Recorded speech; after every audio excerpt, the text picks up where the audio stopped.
That's me. Okay, sir, starting, sir.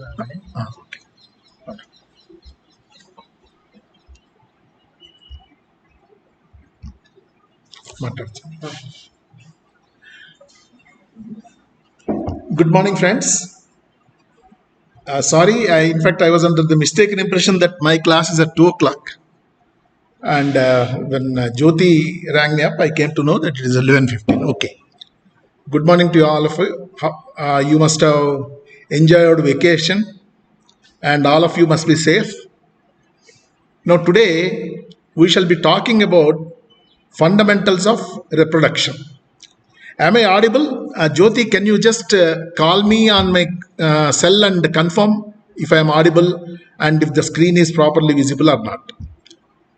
So, we shall be today discussing about fundamentals of reproduction.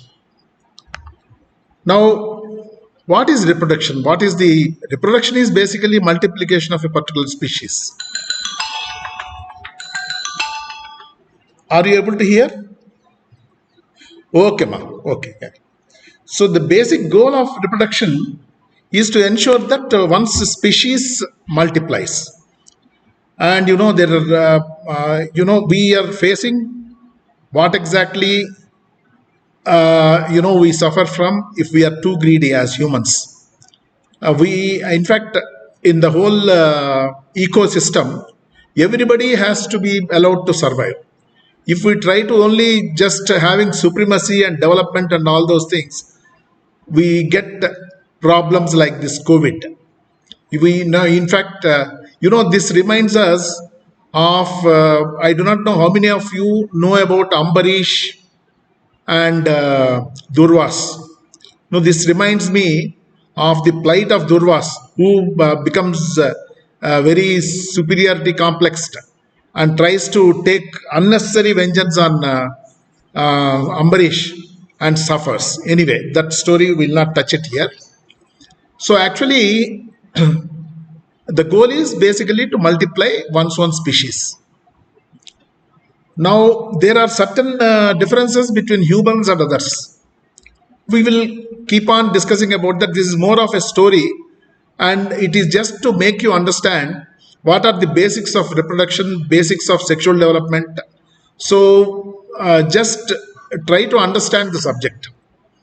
Now, humans and other species,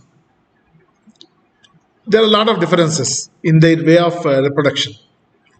Now, in fact, most of the other species, for them, sexual union is only for reproduction. It doesn't give anything else. That is pleasure. It doesn't give pleasure. And most of the other species, they have got some breeding time. Unfortunately, as far as the humans are concerned, sex does also give them pleasure. And the other species which also enjoy sex as a pleasure is pigs, bonobos. Bonobos are they are pygmy chimpanzees, and dolphins. They also use sex as a measure of deriving pleasure. But all other species, sex is only for reproduction. Now here lies the danger. Now, if sex is used only for pleasure, there will not be any control on the population. In fact, the population should be well balanced. It should not be neither too many nor too low. So, if unfortunately humans, as I told, this is a pleasure, so there could not have been any control on the population but for the female factor, because in our population it is the female gender which is a limitation factor for multiplication, because the female's representative is ovum and the male contributes sperm. The female contributes ovum only once in a month. So that way the population is controlled. Now, if we see of course, now we have got several contraceptive measures, both drugs or oral contraceptive pills, IUCDs, and all those things. But in animals, you cannot expect them to go for oral contraceptive pills and other things. But they have got a system. What is the system? The system is like if we go to apes, the apes, after delivery, the baby ape, it feeds on the mother for almost 1.5 to 2 years. And this feeding is, the baby's food is only mother's milk. So there is so much of feeding that ovulation is prevented, inhibited. That doesn't happen in humans. So because the only way the nature is looking after the apes, how does it do? As long as the baby is all right, the mother will not have a second baby for next 1.5 to 2 years. But by any chance, if the baby dies, then of course, because there is no continuous feeding, and then the mother will start ovulation. So let us see how nicely the nature controls. Now, I would just briefly touch on sexual differentiation. You see, we have sex differentiation, men and women. Now, as I told you, the male, he only controls numbers. He can only supply plenty of sperms. And the female, she supplies only one ovum. In fact, in the reproduction, the female takes a major part, because the ovum not only contributes the chromosome, the ovum also contributes the cell. The whole zygote, the cellular component, is formed by the mother's ovum only, whereas the chromosomes are contributed by both the sperm and the ovum. So that way, female plays a major role in reproduction. One thing is, you see, the male's responsibility is only to just deposit the sperms. And nowadays we are seeing, even for the depositing of sperms, male can be dispensed with. There can be artificial insemination. But of course, female also can be dispensed with in various other means. But basically, she is the one who receives the sperm, who ensures that proper fertilization takes place, and after the zygote is formed, who ensures that implantation takes place, the fetus is nurtured for 10 lunar months and then safely delivered. So the entire responsibility for moving forward any particular family or society, it rests with the female. That is the main reason why, if you see, in our olden days, it was only the female who would choose the male. It was not the privilege was given to the female, not to the male. If you go to mythology, Draupadi chose her husband and Sita chose her husband.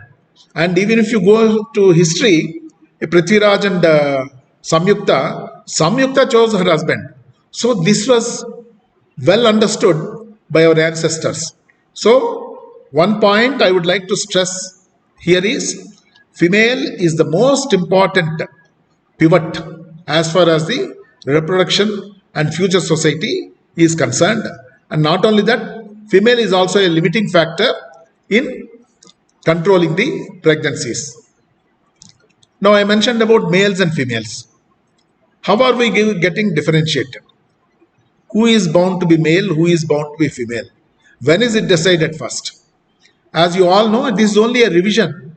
Most of you know what happens. As you all know, first level of differentiation is chromosomal differentiation. You know that the male has got a he has got both X and Y chromosomes, whereas the female has got only X chromosome. So the sperm decides what is going to be the sex of the baby, the zygote. So first is chromosomal sex. Chromosomal sex, how do we divide? If there are two X's, it is a female. If there is X and Y, it is a male. That's how it is decided. Now, one small word here, X, minimum one X chromosome is required for survival. So that's why XO, that is Turner syndrome, only with one X, the baby survives, but the baby will be female. Okay, but Y cannot survive alone. For survival, Y requires the help of an X. So XY, it becomes a male, XX is a female. One sentence you should remember here as far as the sexual differentiation is concerned. In the whole sexual development in humans and several other species, the basic principle is a male is a male because he is a male, but a female is a female because she is not a male. I will explain now.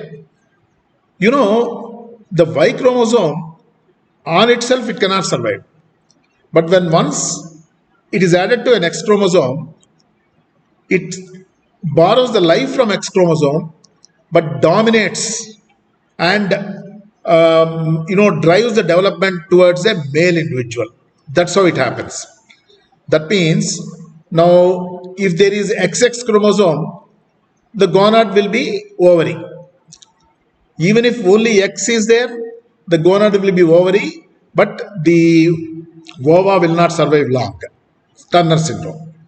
Now, if XY is there, the gonad is converted to a sperm.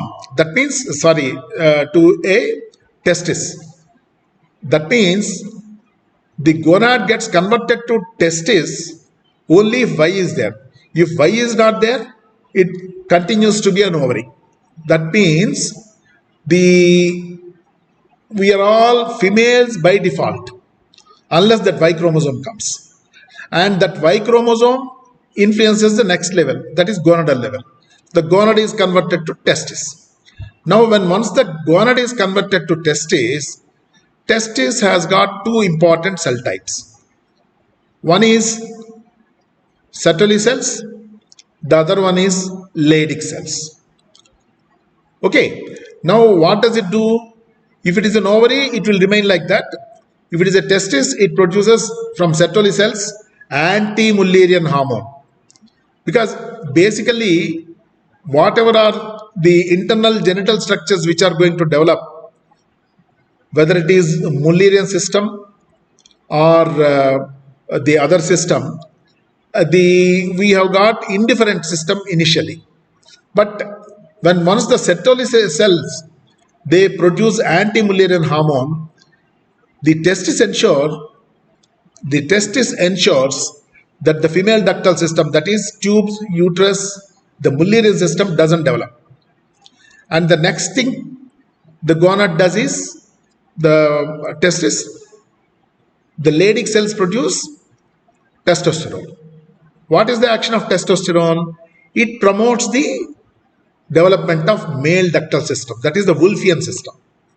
So, in the female, the Mullerian duct is developing not because of the ovary, just because of the absence of anti-Mullerian hormone from the testis, because testis is not there.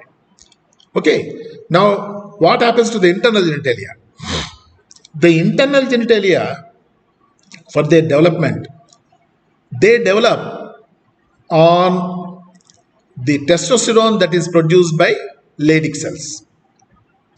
Okay, now these Leydig cells, the internal genitalia or the internal ductal system, it is the choice is so limited that the internal duct system of one side develops the ipsilateral testis is giving them testosterone. So by injecting testosterone from outside, we cannot develop the internal genitalia in the male. So the internal genitalia of the male develops under the guidance of testosterone from ipsilateral testis. Now, what is external genitalia? The external genitalia are feminine. By default, they are feminine.